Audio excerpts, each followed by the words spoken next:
O'zbekistonni 1 yillik aylanmasini, o'sha trakda tashiladigan aylanmasini Amerikada 2 soatda toshib qo'yishga to'g'ri keladi. O'z logistikada qancha pul topsa bo'ladi? Sekin-sekin, misol uchun $400-500 oylikdan $1000, $1200, $1300 gacha ko'tarilib borgan bo'lsa, men o'sha 3-4 oyda $1000 oylikka chiqib qolganman. Dispetcherlar ham EasyRelay ishlatsa, necha minutdan keyin sizning kompaniyangizga ochilishini oldindan bilasiz. Qanaqa yuk sizga oldindan chiqishini bilsangiz bo'ladi. Maskadagi odamlar kelib to'xtaganda qurollangan bo'lgan, PlayStation'lari hammasini o'g'irlab ketgan. Yangi boshlaganlarga zo'r life hack, kompaniyasi yopilib ketishdan qo'rqmasligi kerak degan maqsadni oldimga qo'yganman. Birinchi o'rinda xavfsizlikka qo'yaman. Men o'zim ham vaqtida $1 million oyiga book qilar edim. Assalomu alaykum. Amerika logistikasiga bag'ishlangan birinchi podkastimiz olish arafasidamiz. Bugungi mehmonimiz Mohirbek aka. Assalomu alaykum. Alaykum assalom. Xush kelibsiz. Rahmat. O'zingiz haqingizda qisqacha gapirib bersangiz. Hozirda bir nechta Amerikadagi logistika tracking kompaniyalarining co-founder hisoblanaman. O'zim operation dispatch manager sifatida ishlayman. Undan tashqari EasyRelay IT kompaniyasida co-founder sifatida hisoblanaman. EasyRelay ham birgalikda tashkil qilganmiz. Bilishimcha, vazirlikda ham ishlagan ekansiz. Qanaqa qilib logistikaga, vazirlikdan logistikaga o'tib qolgansiz? Bu juda qiziq bo'lgan. O'zi vazirlikda, men diplomatiyada o'qiganman. Diplomatiyani bitirgandan keyin ota-onam orzu havasi amalga oshirish uchun vazirlikka o'zlari chaqirishgan aslida. Vazirlik kanikul o'sha o'qishni bitirib uydagilar bilan o'tirganda o'zlari vazirlikka ishga chaqirishgan, ishga olishgan, lekin xarakterim to'g'ri kelmaganligi uchun vazirlikda ishlashni xohlamasdim va vaziyat bo'lib qolganda bitta o'zimni o'rtog'im aytib qoldi, mana shunaqa logistika degan yangi soha kirib kelibdi O'zbekistonga deb aytib qoldi. Keyin men o'shani borib surishtirganimda eng katta kompaniya bo'lgan o'sha paytda DM World degan kompaniya bo'lgan. 1000 dan oshiq traklari, treylerlari bo'lgan. Shu kompaniyaga borganman. Ular ham hayron bo'lishgan. Xuddi sizga o'xshab vazirlikda turib keladiganlar ham bor ekan bizga deb turib srazi o'sha trening programmasi bo'lardi. O'sha treningini qilganmiz. Allohni o'zi qanaqadir suygan tomoni bor ekan shekilli. Men o'sha 2 hafta bo'ladigan nimani 3 kunda qanaqadir o'rganib olganman. Menga o'zimga yoqqan. Ularga ham o'sha narsa ustozlarimdan yoqqanini bilishganiga ham o'zlari sirazi ishga olishgan. Shunaqa qilib logistikaga kirib ketganman. Bu yerda yana bitta qiziq voqea bo'lgan. O'shanda logistikaga kirganimdan keyin 3 adashmasam 4 oyda top oylik oladigan dispetcherlardan biriga aylanib qolganman. Bu narsa u paytda men kirgan paytimda unchalik ham nima deydi, realniy narsa emas, iloji yo'q edi. Chunki odamlar men kirgan paytimda 1 yil, 1,5 yil ishlasa, sekin-sekin misol uchun $400-500 oylikdan $1000, $1200, gacha ko'tarilib borgan bo'lsa, men o'sha 3-4 oyda $2500 oylikka chiqib qolganman. Logistika haqida gapirdingiz. O'zi logistika o'zi qanaqa soha? U haqida bir qisqacha gapirib bera olasizmi? Men ishlayotgan logistika bu Amerika logistika hisoblanadi. American tracking business. Bunda bizni kompaniya nima qiladi? Amerikada traklarni ba'zilarini o'zimiz sotib olganmiz, ba'zilar haydovchilar o'ziniki bo'ladi. Shu haydovchi va traklar orqali bir shtatdan ikkinchi shtatga yuklarni toshib beramiz va shunga haq olamiz. Tushunarli. Logistika haqida tushundik. O'z logistikada qancha pul topsa bo'ladi? Xo'p, logistika bu juda ham katta savol. Buni bilish uchun avvalambor logistikada qanaqa bo'limlar borligini bilish kerak. Logistikada har xil bo'limlar bor. Eng mashhuri dispatch bo'limi. Undan tashqari update, safety, fleet yoki maintenance, undan tashqari HOS, ELD'chilar bor. Qisqa qilib aytganda, hozir aynan bizning kompaniyamiz asosiy update va dispatch bilan shug'ullanadi. Qolgan bo'limlarni outsourcega berganmiz. Shuning uchun o'zimiz kompaniyadagilardan aytaman. Updaterlar boshlanishiga 400-500 dan boshlanib, misol uchun $1,500 gacha oladi. Dispatcherlar esa ular ham xuddi 400-500 dan boshlanadi, lekin ularniki komissionniy bo'lgani uchun, ya'ni ular qancha ko'p yuk olsa, qancha ko'p ishlasa, shunga qarab oylik oladi. Misol uchun o'rtacha deylik, hozirgi sharoitda $1,500-2,000 dan to $4,000-5,000 oyiga oladigan dispetcherlar ham bor. Yana bitta savol. Bu ko'proq obunachilarimizdan kelgan savol. Logistikaga hamma ham kira oladimi? Kirish uchun nimalarni bilish kerak? Agar men 0 bo'ladigan bo'lsam, o'rganib to daromadga chiqqunimcha qancha vaqt kerak bo'ladi? Yaxshi savol. agar siz 0 bo'ladigan bo'lsangiz, endi 0 bo'lishi ham qanaqa 0 bo'lishingizga bog'liqda u. Misol uchun, ingliz tilini bilmasdan 0 bo'ladigan bo'lsangiz, u birinchi o'rinda ingliz tilini bilish kerak. Bu American tracking businessda avvalambor ingliz tili juda ham muhim. Nimaga? Chunki bizning ishda har kuni brokerlar bilan, amerikalik driverlar bilan gaplashishimiz, faqat gaplashish emas, kundalik gaplashish emas, bu yoqda ishlab kerak bo'lsa, qaysidir joyda tortishib, qaysidir joyda haqqingizni talab qilishingiz kerak bo'ladi. Shuni hisobiga men o'zim shogirdlarimga talab qiladigan ingliz tili darajasi eng kamida 6,5-7 IELTS bo'lsin deyman.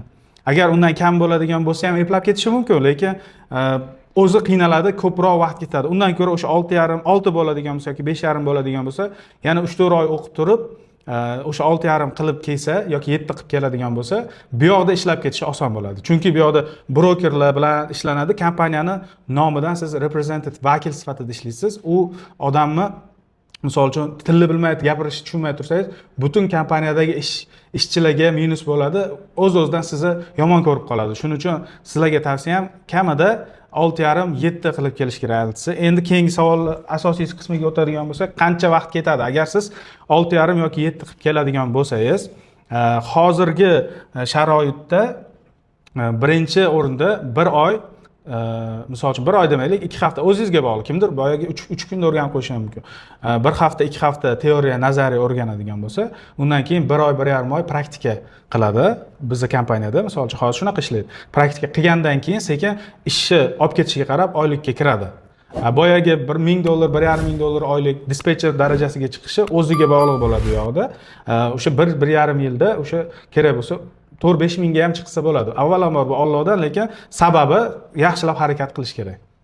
Tushunarli. Demak, o'zingizlar ham bolalarni olib internship qilasizlar kompaniyada. Ha, shunaqa qilamiz. Aha, yaxshi. Hozirgi yana obunachilardan kelgan savol, logistika o'lib qoldi deyishyapti. Shunga nima deysiz? Logistika o'lib qoldi degan savol aslida sal noto'g'ri. Buni tushuntirib beraman. Amerika logistikasi, o'zi Amerikada bilasizlar 48 ta shtat bir-biriga bog'langan. Bu shtat deb tarjima qilinadi, o'zi aslida state bo'ladi inglizchasiga. State'ni to'g'ridan-to'g'ri tarjimasi davlat. 48 ta davlat deganday gap bu.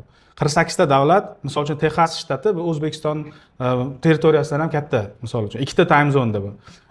O'sha Texas shtati yoki shunaqa 48 ta shtatda bir-biriga yuk toshiganda asosan traktor toshiladi Amerikada. Shuning uchun buni o'lib qoldi deyish xato, chunki har doim mahsulotlar bir-biriga olib borib berish kerak. Odamlar ovqat yeydi, kiyim kiyadi, shuning uchun har doim bu mahsulotlar bir-biriga yetkazib berish uchun traktordan foydalanadi. Endi bu tracking biznes Amerikadagi qanchalik kattaligini tushuntiradigan bo'lsam, misol Amerikani o'sha tracking biznesidagi 1 yillik aylanma $1 trillion ga to'g'ri keladi hozir statistika bo'yicha. $1 trillion. Bu degani O'zbekistonning GDP'sidan 5-6 marta katta. 1 yillik GDP'si bularning tracking sohasida 1 trillion 5-6 marta katta degani. Undan tashqari O'zbekistondagi tracking bilan sohasida bir eshitib qolgan edim, bitta statistik ma'lumot. Agar Amerika logistika tracking sohasi bilan O'zbekiston logistikasidagi tracking tashiladigan yuklar aylanma pul miqdorida o'lchanadigan bo'lsa, Amerikaning O'zbekistonni 1 yillik aylanmasini, o'sha traktorda tashiladigan aylanmasini Amerikada 2 soatda toshib qo'yishga to'g'ri keladi. Shu darajada katta. Shuning uchun bu soha o'lib qoldi deyish sal noto'g'ri bo'ladi. Bu soha menimcha hali o'lib qolmaydi. Lekin bu gaplar qayerdan kelayotganini bilaman. Haqiqatan ham oldingiday zo'r bo'lmay qoldi degan gaplar bor trackingga. Bu qisman to'g'ri. Nima uchun? Buni sizlarga tushuntirib beraman. Biz logistikani boshlayotgan paytimizda O'zbekistonda logistika kompaniyalar kam edi va logistika sohasida kadr yetishmas edi. Ya'ni ingliz tilini biladimi? Olaverardi-da, misol uchun. O'sha paytda ingliz tilini bildimi? Oladi. Lekin bu sohada katta pul, o'zim aytganday, O'zbekistonda menimcha top sodmalarda turadi oyligi bo'yicha-da, misol uchun. O'sha oyligini, sharoitlarini bilgandan keyin odamlar logistika bo'laman deb tayyorlanishni boshladi. Logistikada o'qishi, kurslar ko'payib ketdi hozir. Ingliz tilini mana logistikani o'rganaman deb o'rganayotgan odamlar bor. Shuni hisobiga konkurensiya ko'payib ketdi. konkurensiya ko'paygan sari o'zidan bu yoqda ishchilarga bo'lgan talab ham oshadi. Shuning uchun logistikaga kirish qiyin bo'lib qolgan. O'shaning uchun logistika o'lib qolibdi deyish mumkin yoki talab taklifga qarab oyliklar ham o'z-o'zidan moslashadi. Shunga qarab oyligi pasaydi deyish mumkin. Lekin umuman olganda hali ham bu soha aktual. Ha, umuman olganda aktual. Hali ham mana men shuncha o'quv markazida bo'lganim bilan o'zimni kompaniyamda ham haligacha yaxshi kadr topishga qiynalaman. O'zim tayyorlab noldan olib chiqishga harakat qilaman. O'zi logistikada ishlash unchalik qiyin emasmi? Logistikada ishlash hamma sohani ham o'ziga yarasha oson, qiyin tomonlari bo'ladi. Logistikada ishlash qiyin tomonlarini sanab o'taman. Birinchi o'rinda o'sha shift deymiz biz o'zbekcha qilib aytganda ish vaqti. Ish vaqti misol uchun asosan main shift kechqurungi 4 hozirda 4 PM dan O'zbekiston vaqti Toshkent vaqti bilan 4 PM dan 2 AM gacha bo'ladi. Ya'ni kechqurun degani. Keyinchalik kuzga borib 5 PM dan 3 AM gacha bo'ladi. Birinchi qiyinchilik shu. Ya'ni kechqurun ishlaganingiz hisobiga hamma odamlarga o'xshab kechki payt oila bilan bo'lish, boshqa yoki oshna og'aynilar bilan ko'rishish sal qiyin bo'ladi. Bu birinchi qiyinchilik. Ikkinchi qiyinchilik misol uchun stress. Bu haydovchilarni to'g'ri tushunishimiz kerak.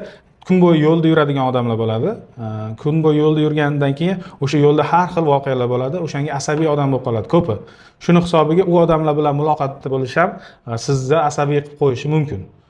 Bu narsani logistikaga kirmoqchi bo'lgan odam o'sha narsani bilib olish kerak oldin. Mana misol asabiy bo'ladigan holatlardan biri yana bitta hozir qiziq voqea esimga tushib qoldi.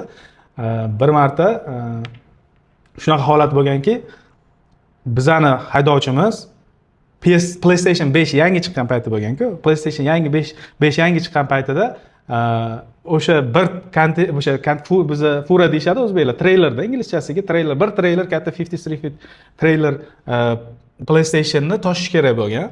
Endi bu yoqda paletlarga, paddonlarga solishadi-da, yuklab berishadi. Bizdan broker so'ragan. Bu yuklar juda ham qimmat yuk bo'lgani uchun yukka olingan joydan pick-up deyiladi. Pick-updan chiqqandan keyin 250 mil bularda mil hisoblanadi, kilometr emas.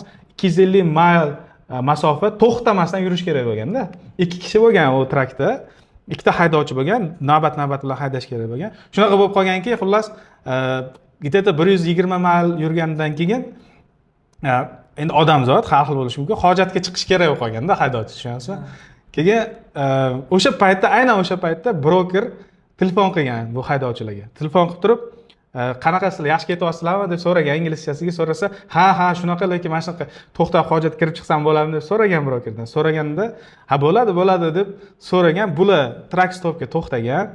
Haydovchi tushib bir 10 qadam yurganda orqasidan minivenda, oq minivenda maskadagi odamlar kelib to'xtaganda qurollangan bo'lgan. Qurollangan bo'lib, orqasidagi nimani eshikni qirqib, anaqasini sil deydi, silni qirqib turib, o'sha minivanga sig'adigan 2-3 ta paletdagi PlayStation'lari hammasini o'g'irlab ketgan. Bu yoqda haydovchi hech nima qila olmay qolganda, chunki qo'rqadi, Amerikada otib ketishi mumkin-da. PlayStation'ni anaqa ushlab qolaman deb u borsa, uni otib ketishi mumkin. O'shaning uchun biz aytamiz, borilmaydi unaqa qilib. Shunaqa qilib PlayStation'larni o'g'irlab ketishganda. Yana ham qiziq holati, biz endi o'sha kuni men o'zim shiftda edim. Polisga report berganmiz, boshqa u yoqda ham sal bo'ladimi deyman, korrupsiya holatlari 3 ta, 4 ta palet yo'qolgan bo'lsa, o'sha shipperga yuklab bergan odamga qaytib borganmiz. Ular 5-6 ta deb yozgan edi menimcha. Shunaqa holat ham bo'larkan ularda. Endi bu yoqda so'rashingiz mumkin, kim o'g'irlagan deb.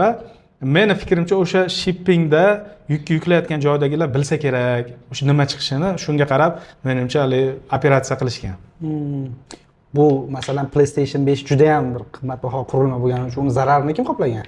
Ha, o'sha paytda adashmasam $600 bir donasi $600. Endi bitta paletda bilmayman 20 ta bo'ladimi, 30 ta, undan ham ko'p bo'lsa kerak.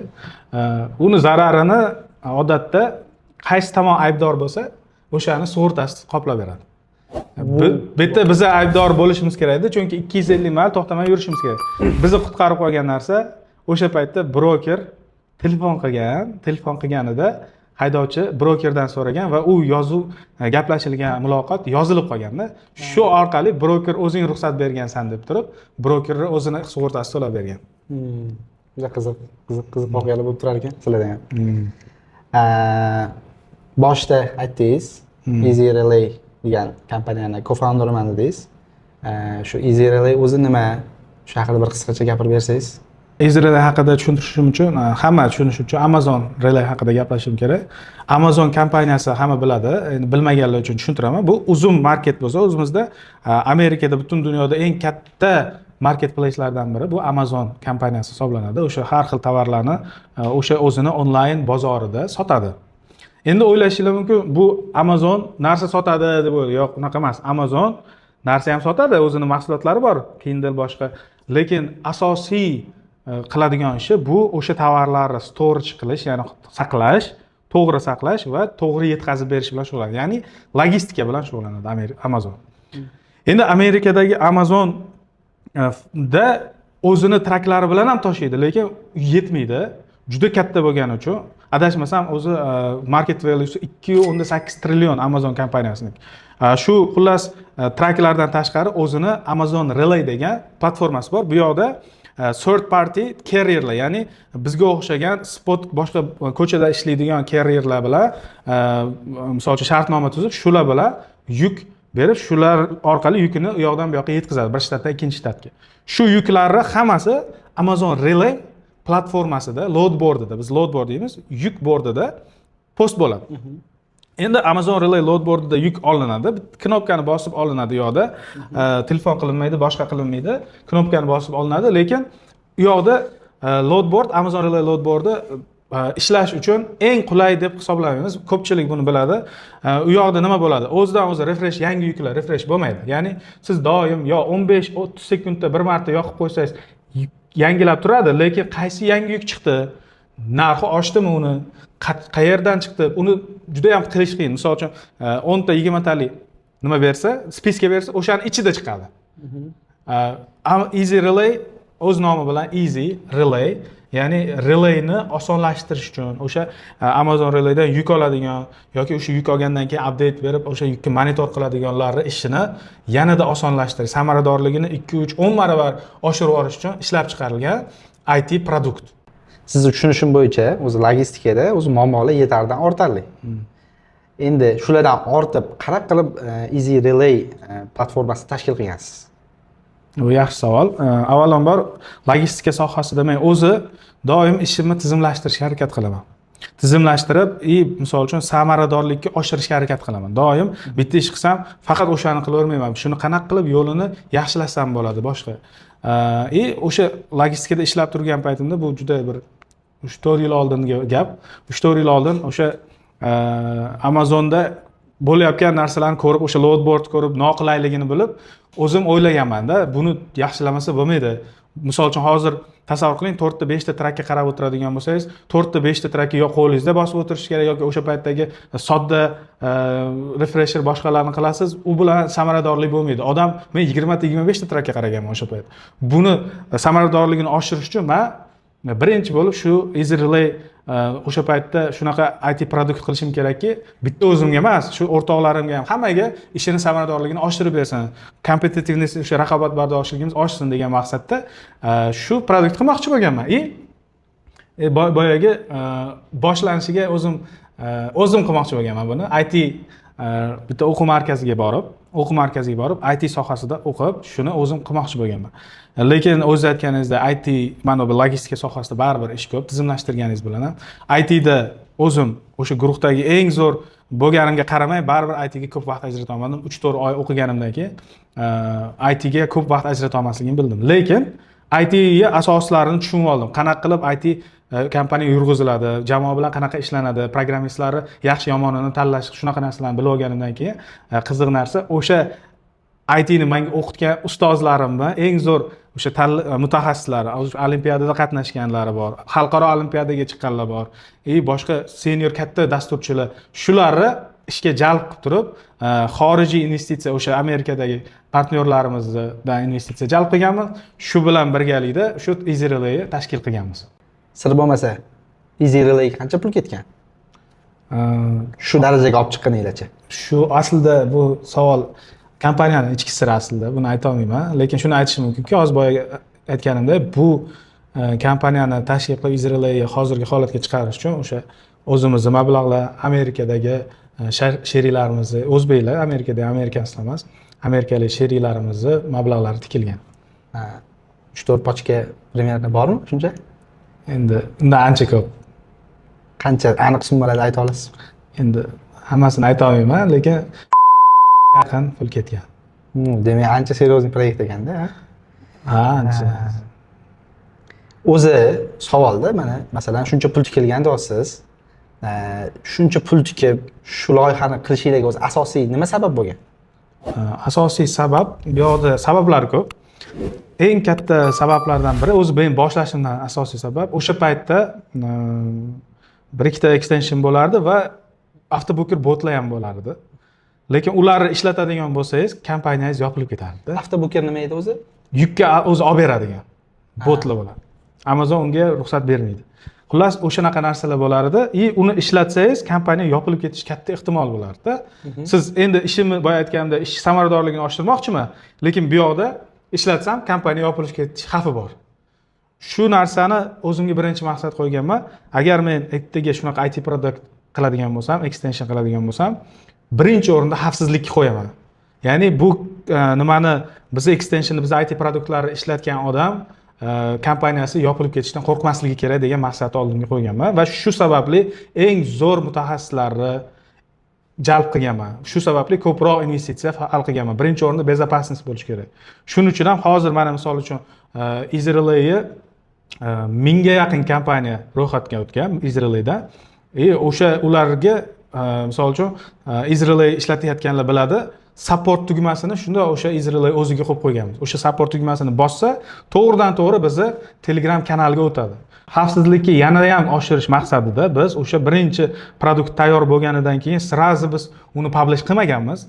O'sha programmistlar bilan men o'zimni kompaniyam bor, sheriklarimning kompaniyalari bor, 5-6 ta kompaniyada buni 6 oy test qilganmiz.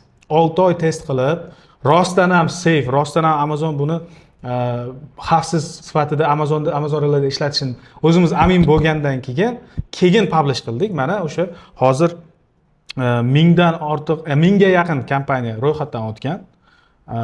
Va o'sha EasyRelay o'zida bilsa, ishlatgan odam biladi, support tugmasini bossa, srazi chatga o'tib yoradi. O'sha chatda Telegram kanalimiz ochiq turadi doim. Hozirgacha hech kim EasyRelay deb kompaniya ham boshqa yopilib qoldi, zarar ko'rdi deb hech qachon hozirgacha chiqmagan. Bu demak, o'sha 1000 ta ro'yxatdan o'tgan kompaniya uchun xavfsizmi? Xudo xolisa bu yog'iga ham maksimal harakat qilamiz, xavfsiz extension bo'lishiga. Bu 1000 ta dedingiz, 1000 ta kompaniyami yoki 1000 ta odam ishlatadimi? Yo'q, hozirgacha 1000 ga yaqin kompaniya ro'yxatdan o'tgan. Kompaniya demak, odam emas. Kompaniya. Tushunarli. EasyRelay platformasi haqida gapirib berdingiz. O'zi kimlar uchun bu platforma? Kimlarning ishini samaradorligini oshirib bera oladi bu platforma? Xo'p, birinchi o'rinda dispetcherlar uchun. Dispetcherlarga misol uchun loadboardda yuk olayotgan bo'lsa, loadboarddagi yuklarni og'irligidan, to'llaridan yoki o'sha yuk narxini oshirsa bo'ladimi, yo'qmi, shularni ko'rishdan tortib, agar sizga performansingiz kichikroq bo'lsa, B yoki C bo'lsa, A performansdagi kompaniyalarni bordini ham siz bizda EasyRelay extensionidan ko'ra olasiz. Bunda faqat history emas, real time ko'rish. Shunaqa mutaxassislarimiz buni ustida yillab ishlashdiki, oxiri real time ko'rishni ham oxiri ochib berganmiz ommaga. Shunaqa qilishni imkoniyatini topganmiz. Ya'ni siz kompaniyasi performans kam bo'lsa ham dispetcher sifatida ko'proq, kattaroq performansdagi yaxshirog'ini olib turib, o'zi Amazonda A+A, B+B bo'lib yuklar tepadan pastga qarab keyin post bo'ladi. Misol uchun A+ ga birinchi yuk ochilsa, 9 minutdan keyin A ga ochiladi deb yozib qo'yadi. O'sha necha minutdan keyin ochilishini ham bilamiz. Dispetcherlar ham EasyRelay ishlatsa, necha minutdan keyin sizning kompaniyangizga ochilishini oldindan bilasiz. Qanaqa yuk sizga oldindan chiqishini bilsangiz bo'ladi. Shunga qarab post trackga 2-3 ta tugmani bosib qo'ysangiz bo'ladi. Eskiga o'xshab qo'lingizga yozib chiqish shart emas. O'sha yukka moslab post trackga o'sha yerdan qo'yib qo'ysangiz bo'ladi. Bu dispetcherlarga yaxshi. Bu samaradorlikka 2-3 barobar oshadi. Updaterga keladigan bo'lsa, updaterlarda driverlar qayerda hozir ketayotgani. Bu yerda kech qolganidan keyin aytmaydi. Kech qolishi mumkin bo'lsa, kech qolishi mumkinligini ham aytib turadi. Undan tashqari, agar telefonini, mobile applicationni ishlatmayapsa driverlar, o'shani deb ham Relay sizni skoringizni tushirib olishi mumkin, reytingingizni tushirib olishi mumkin. Xuddi Yandexda driver, haydovchilar reytingidaqa carrierlarning ham reytingi bor. O'sha reytingida haydovchilar telefonni ishlatmasa ham reyting tushadi, lekin uni Amazonning o'zidan bila olmaysiz. Faqat Easy Relay'da o'sha reytingni ko'rib tursangiz bo'ladi. Ya'ni reyting emas, aynan haydovchi telefon ishlatyaptimi yo'qmi? Ishlatmasa, u ham aytadi. Undan tashqari bu Telegramga ham integratsiya qilingan, Telegram kanalingizga bot qo'shib qo'yadigan bo'lsangiz, o'sha ma'lumotlarni Telegramda ham ko'rsatib bo'ladi. Updaterlarning ishini kerak bo'lsa 10 barobar samaradorligini oshiradi. Ya'ni bitta qarashda trips page ga kirib turib, kim kech qolyapti, kim mobil application ishlatmayapti, kim vaqtida boryapti, kim qayerda ketyapti, ETS necha, hamma yukini birdan ko'rsatadi bu. Demak, faqat updater dispetcherlar uchun. Yo'q, faqat updater dispetcher emas. Easy Relay juda ham katta bu IT produkt. Bu hozir yana trendda bo'lyapti, driverlar uchun ham. Driverlar ko'p sotib olyapti hozir. Haydovchilar ham sotib olishyapti. Nimaga? Hozir haydovchilar bor, o'zi bitta kompaniya ochib, o'zini trakini o'zi yurg'izadigan haydovchilar ko'p, misol uchun. Shular telefoni, misol uchun kompyuterda qarab o'tira olmaydi, telefonidan turib yuk olish qiyin-da. Shularga misol uchun telefonda mobile application qilganmiz. Bu hozir Android Play Marketda ham bor hozir, lekin yaqin kunlarda Apple App Store ga ham chiqadi. Javob uchun rahmat Mohir aka. Vaqtimiz chegaralangani uchun oxirgi savollarga o'tamiz. Hozirgi kunda logistikada o'qiyotgan va ishlayotganlar ko'proq pul topish uchun nimalar qilish kerak? Xo'p, endi bu savol ko'proq pul topish uchun nima qilish kerak demaslik kerakda. Savol boshqacha qo'yaylik, keling. Yaxshiroq kadr bo'lish uchun, yana ham professionalroq bo'lish uchun nima qilish kerak desa, shunda to'g'ri bo'ladi. Meni bobomlarning bir gaplari bor. Sen ilm orqasidan quvsang, pul seni orqangdan qo'ydi deydilar. Bu o'zim hayotimda ham sinab ko'rganman, bu rost gap. Pul orqasidan qurmanglar, sizlar o'sha bilimni orqasidan qo'yinglar. Ya'ni bilim deganda kitobdan o'qiydigan bilim emas, bu yerda logistikada psixolog bo'lish kerak odam. Ishini zo'r bilish kerak. Hamma yangiliklardan bilinib turish kerak, trendlarni bilib turish kerak, yangi chiqqan narsalarni bilib turish kerak. Endi o'zim xususiyroq qilib aytadigan bo'lsam, yangi kirayotganlarga men nima deyman? Yangi kirayotganlarga, shogirdlarimga aytamanki, misol uchun siz yangi ish boshladingizmi, 5-6 kishi jamoada ishlayapsiz. Jamoada ishlayotganingizda eng o'sishingizning eng zo'r usuli ko'proq case, ko'proq muammoni hal qilish. Ya'ni o'zim ko'p kuzatganman, 5-6 kishi ishlab o'tirgan bo'lsa, qanaqadir muammo chiqsa, har doim ham silliq ketmaydi, muammo chiqadi ishda. O'sha muammoni 4-5 kishining ichidan bir kishiga aytmagunizcha qilmaydiganlar ham bor. Kimdir yonib o'zi aytadi, qiladi. Hozir sherik kimdir o'ylashi mumkin, hozir indamay turib, men desam hozir sherigim menga buyurib qolishadi, men shu ishni men qilaman deyshadi-da. Yo'q, aynan siz qilishingiz kerak shuni. Mana yangi boshlaganlarga zo'r life hack, kuniga 2 ta qiling, 3 ta kamida muammoni siz hal qiling. O'shanda to'g'ri qiyin bo'lishi mumkin, lekin hech kim yangi boshlayotganda 100% zo'r hal qilish so'ramaydi. Siz so'rab ustozingizdan, yoningizdagi sherikdan, o'sha team lead bo'ladimi, menejer bo'ladimi, shundan so'rab turib hal qilaversangiz, o'z-o'zidan siz boyagi deylik 5 kishi bo'lsa, 1 kishi shunaqa qilsa, qolgan 4 tadan ajralib qolasiz. Ya'ni o'z-o'zidan siz tezroq o'sasiz ular. Ular ham o'sadi, sekin-sekin o'sadi. Misol uchun 2-3 yilda tajribaga ega bo'lsa, siz kerak bo'lsa 3-4 oyda tajribaga ega bo'lasiz. O'shaning uchun o'sha keyslarni ko'proq hal qilish kerak. Qochmaslik kerak. Yangilikdan qo'rqmaslik kerak. Men bu narsani qila olmayman deb o'ylamaslik kerak-da. So'rash kerak. Nima hal qilsam bo'ladi shu narsani? Mana update manager turibdi, update managerdan so'rang yoki dispatch managerdan. Mana bunaqa muammo bo'lib qoldi. Shuni men qanaqa hal qilay? Unga hal qilib bering desangiz, u hal qilib beradi, siz o'rganmaysiz. Ertaga yana o'sha muammo chiqsa, siz o'shani unga qilib bermasa, qilib bera olmaysiz. Siz hal qilsangiz, tasavvur qiling, o'sha hal qilyapsiz, o'sha menejer oldida ham siz o'z-o'zidan ko'rinib qolasiz. Ya'ni bu bola hozir bu o'zini alohida qilib qo'ysam, dispatch qilib qo'ysam yoki buni qanaqadir menejer qilib qo'ysam ham hal qilib bera oladi, qolganlarga ham yordam bera oladi deydi. Vot shunaqa qilib yangi boshlaganlar o'sishi mumkin. Уже dispetcherlarga maslahatim desa, men o'zim ham vaqtida $1 million oyiga book qilardim. Juda katta liniyalar olardim.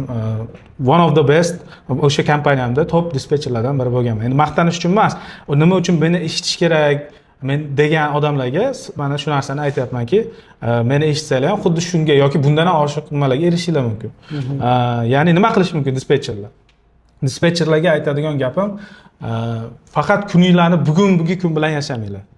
Bugun yukni yopdim, haydovchim yopdim, bo'ldi emas. Siz birinchi o'rinda haydovchilar bilan qanaqa psixologiya, bu ham kichkina psixologiya, qanaqa muomalani o'rtada yaxshi ushlab turishni o'rganishingiz kerak. Undan tashqari brokerlar bilan qanaqa yaxshi ushlab turishni o'rganish kerak. Shunaqa narsalar qilish kerakki, o'z ustida ishlayverish kerak, yangi texnologiyalarni o'rganaverish kerak. Men o'zim dispatch update darslarimda bular batafsil to'xtalib o'taman bu narsalar haqida. Qanaqa qilib samaradorlik oshirish mumkin, boshqa dispatch tullari, qaysi brokerlar bilan ishlash, qaysi broker bilan qanaqa ishlash, shu narsalarni darsliklarimda ham o'rgatib boraman. Kuzatib borishsa, xudo xolisa ularga ham foydali bo'ladi. Rahmat Mohir aka. Avvalambor tashrif uchun rahmat. Bu bizni Amerika logistikasiga bag'ishlangan birinchi podkastimiz edi. AQSh logistikasiga aloqador so'nggi yangiliklardan boxabar bo'lib bormoqchi bo'lsangiz, bizni podkastlarimizni kuzatib boring. Logistikani, AQSh logistikasini chuqurroq o'rganmoqchi bo'lsangiz, Mohir akani ijtimoiy tarmoqlaridagi darslarini ko'rib chiqing. Easy Relay platformasini sinab ko'rmoqchi bo'lsangiz, pastda link qoldiramiz. 7 kun bepul sinab ko'rsangiz bo'ladi. Hammaga rahmat, sog' salomat bo'linglar, ishlaringizga omad.